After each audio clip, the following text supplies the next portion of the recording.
Hello students, कैसे हैं आप सब। द एविजेड एकेडमी की तरफ से मैं मोहम्मद आफ्ताब आलम। प्यारे बच्चों, अगर आप एनआईएस ओपन बोर्ड के 12वीं क्लास के स्टूडेंट्स हैं, सब्जेक्ट ले रखा है डाटा एंट्री ऑपरेशन, जिसका पेपर कोड है 336, और अगर आप इस सब्जेक्ट की अच्छे से तैयारी करना चाहते हैं, इस सब्जेक्ट को अच्छे से समझना चाहते हैं, तो बस आप लोगों को करना यह है कि भाई इस वीडियो को लास्ट तक ज़रूर देखना है, क्योंकि इस वीडियो के अंदर मैं आप लोगों के साथ आज डिस्कस करने वाला हूं बेसिक ऑफ कंप्यूटर, यानी कि कंप्यूटर के मूलभूत तथ्यों के बारे में। बच्चों, डाटा एंट्री ऑपरेशन का आज हम पहला चैप्टर कंप्यूटर के मूलभूत तथ्य पढ़ने वाले हैं, और इसी तरीके से मैंने बाकी चैप्टर्स भी तैयार कर दिए हैं। आप लोगों को मैं एक एक करके वो सारे जो वीडियो हैं, सारे चैप्टर्स जो हैं वो प्रोवाइड करवा दूंगा। लिंक मैं आपको डिस्क्रिप्शन बॉक्स में देता रहूंगा। तो स्टार्ट करते हैं कंप्यूटर के मूलभूत तथ्य। तो यहाँ पर आप देख पाएंगे आज हम इस चैप्टर के अंदर सबसे पहली चीज़ जो पढ़ने वाले हैं वो ये कि भाई कंप्यूटर जो है आप लोगों का वो क्या होता है। तो इसकी पहले हम डेफिनेशन देख लेते हैं। कंप्यूटर एक उपकरण है। अब आप यहाँ पर ये सोच रहे होंगे कि उपकरण किसे कहते हैं। तो प्यारे बच्चों, जैसे आपके घर में टीवी है, फ्रिज है, एसी है, पंखा है, मोबाइल है, उन सभी चीज़ों को आप क्या कहते हैं? उपकरण कहते हैं। तो उसी तरीके से इसे यानी कि कंप्यूटर को भी उपकरण कहा जाता है। तो कंप्यूटर एक उपकरण है, यानी कि इंग्लिश में हम उपकरण को कहते हैं डिवाइस।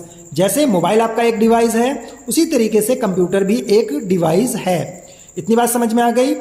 जो डाटा को अर्थपूर्ण जानकारी में रूपांतरित करता है। रूपांतरित करने का मतलब होता है परिवर्तित करता है, यानी कि बदलता है। आप जब कंप्यूटर के अंदर कुछ भी डाटा टाइप करते हैं तो उसका कोई मतलब नहीं होता, लेकिन कंप्यूटर में जाने के बाद उसका एक मतलब होता है, उसका एक मीनिंग होता है, क्योंकि आपके अर्थपूर्ण डाटा को, जिसका कोई मतलब नहीं होता, उसको रूपांतरित करके क्या करता है? उसे जानकारी में कन्वर्ट कर देता है। रूपांतरित का मतलब होता है कन्वर्ट करना, यानी कि हम कंप्यूटर के अंदर डाटा डालते हैं और जानकारी लेते हैं। तो यहाँ पर आपका रूपांतरित का क्या मतलब होता है, समझ गए होंगे? परिवर्तित करना या फिर ट्रांसफर कर देना या फिर उसको चेंज कर देता है डाटा से जानकारी के अंदर। उसके बाद क्या कह रखा है कि कंप्यूटर डाटा का भंडारण, डाटा को इच्छित रूप से संसाधित तथा आवश्यकता अनुसार संग्रहित डाटा को पुनर्प्राप्त कर सकता है। यानी कि जो भी आप कंप्यूटर के अंदर डाटा डालते हैं उसको इच्छित रूप से, यानी कि मनचाहे रूप से उसमें एडिटिंग करके आप जो है कभी भी इस डाटा को दोबारा से प्राप्त कर सकते हैं। यानी कि आप मान लीजिए आप कंप्यूटर के अंदर अपना रिज्यूम बना रहे हो, तो भाई रिज्यूम तो आप धीरे धीरे टाइप करोगे, पहले नाम, father's name, date of birth, ये सारी चीज़ें। तो डाटा को जो है आप क्या करते हो? कंप्यूटर के अंदर भंडारण करते हो, यानी कि कंप्यूटर के अंदर स्टोर करते हो। और जब आपका इच्छित रूप होता है, यानी कि जब आपकी मर्जी होती है, तो उसके अंदर एडिटिंग वगैरह करके आप उसको डाटा को प्राप्त कर लेते हो। पुनः प्राप्त करने का मतलब होता है दोबारा से उसको प्राप्त कर लेते हो, तथा परिणाम को मनचाहे फॉर्मेट में प्रिंट भी कर सकते हो। उसको आप डेकोरेट भी कर सकते हो, बोल्ड भी कर सकते हो, इटैलिक भी कर सकते हो। कहने का मतलब ये है कि आप उसको सजा भी सकते हो। कंप्यूटर के अंदर जो भी आपने डाटा प्राप्त किया है उसको आप उसमें एडिटिंग वगैरह करके उसको डेकोरेट कर सकते हो। अब आइए पढ़ते हैं कंप्यूटर की मुख्य विशेषताएं।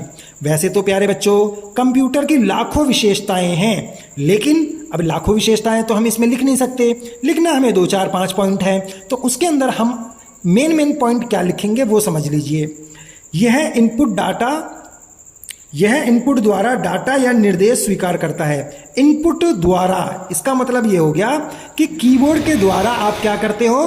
कीबोर्ड के द्वारा कंप्यूटर हमसे डाटा लेता है और जो है उसे निर्देश स्वीकार करता है, यानी कि डाटा या निर्देश स्वीकार करता है। जो भी आप कंप्यूटर के अंदर कंप्यूटर की मदद से कीबोर्ड की मदद से जो भी आप डाटा डालते हो वो आपका क्या है? निर्देश है, उसको कंप्यूटर प्राप्त करता है। ये एक पहला पॉइंट हो गया।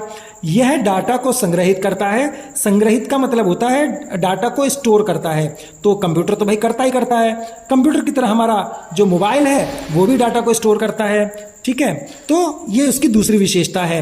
अगर मैं आपको कहूं कि भाई 5 पेज पढ़ लो, 10 पेज याद कर लो, 15 पेज याद कर लो, तो आप याद नहीं कर पाओगे, और अगर याद कर लोगे तो भूल जाओगे।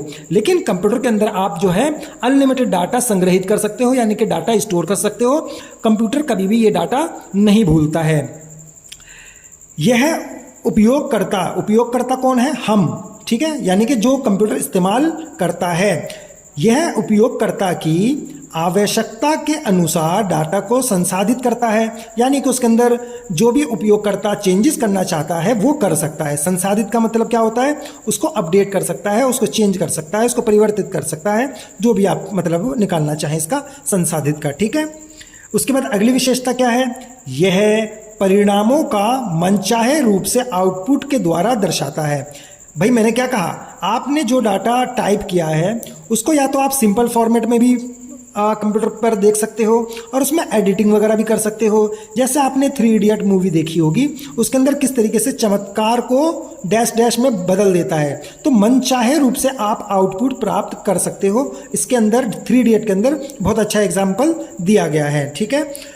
ये भी एक बहुत अच्छी विशेषता है, लेकिन कुछ लोग इसका गलत इस्तेमाल करते हैं। जैसे 3 इडियट मैंने आपको एक एग्जाम्पल बताया, और आजकल तो एक मूवी भी आई है लाल सिंह चड्ढा, ठीक है। तो आप सभी को जो है वो मूवी ज़रूर देखनी चाहिए। मैंने देखी, बहुत मोटिवेशनल मूवी है, बहुत अच्छी मूवी है, और मैं उससे बहुत ज़्यादा जो है इंस्पायर हुआ भी हूँ।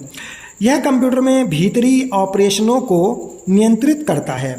यह कंप्यूटर में भीतरी ऑपरेशन को नियंत्रित करता है का मतलब कंप्यूटर के अंदर जितनी भी चीज़ें चल रही होती हैं, ठीक है, तो उन सबको क्या करता है, एक जगह पर इकट्ठा करता है, उसको संभालता है, उसको एक जगह लाकर हमें हमारे मनचाही चीज़ को प्रदान करता है। तो ये बहुत अच्छी अच्छी विशेषताएं हैं, ठीक है। आप इनको याद कर सकते हैं, 2-3 पॉइंट भी अगर आप याद कर लेंगे तो बहुत अच्छा है।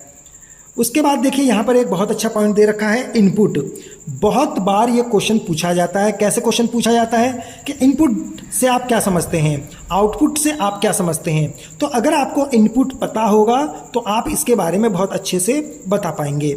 इनपुट क्या होता है, यह डाटा और प्रोग्राम को कंप्यूटर सिस्टम में प्रविष्ट करने की प्रक्रिया है। प्रविष्ट का मतलब होता है अंदर डालना, ठीक है। अच्छा, इनपुट का मतलब क्या होता है, कंप्यूटर के अंदर जो भी डाटा हम कीबोर्ड की मदद से टाइप करके डालते हैं उसे इनपुट कहा जाता है। जैसे आपने देखा होगा, इन मतलब अंदर, आउट मतलब बाहर। तो जब कंप्यूटर के अंदर कोई डाटा डाला जाता है तो उसे इनपुट कहा जाता है।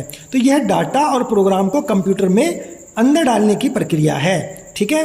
तो कंप्यूटर के अंदर जो इनपुट डिवाइस है, यानी कि जो कंप्यूटर के अंदर इनपुट डिवाइस करता है, यानी कि कंप्यूटर के अंदर जो डाटा डालता है वो है कीबोर्ड। तो अगर आपसे कोई पूछे कि भाई कीबोर्ड का इनपुट डिवाइस का कोई एक एग्जांपल बताओ, तो कीबोर्ड एक बहुत अच्छा एग्जांपल है इनपुट डिवाइस का, ठीक है।